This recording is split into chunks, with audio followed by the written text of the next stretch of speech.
ഇസ്മായിലിന്റെ പുതിയൊരു വീഡിയോയിലേക്ക് എല്ലാവർക്കും സ്വാഗതം. ഞാൻ അപ്പുവാണേ. ഇപ്പൊ നമ്മളിന്ന് റാസിന്റെ ബർത്ത്ഡേക്കുള്ള ഫോട്ടോ എടുക്കാൻ പോണത്. ആ ഫോട്ടോസ് എല്ലാവരും കണ്ടു.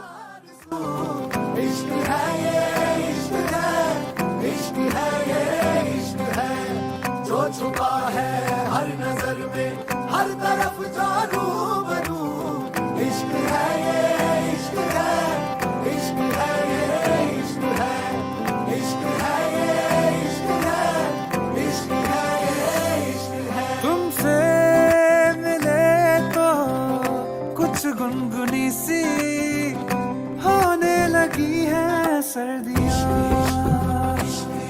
तुमसे. അപ്പൊ റാസിന്റെ ബർത്ത്ഡേക്കുള്ള ഫോട്ടോസ് എല്ലാവരും കണ്ടില്ലേ? അത് നിങ്ങൾക്ക് ഇഷ്ടമായി ഒന്ന് ഷെയർ ചെയ്യണം കേട്ടോ. लगी है वादियां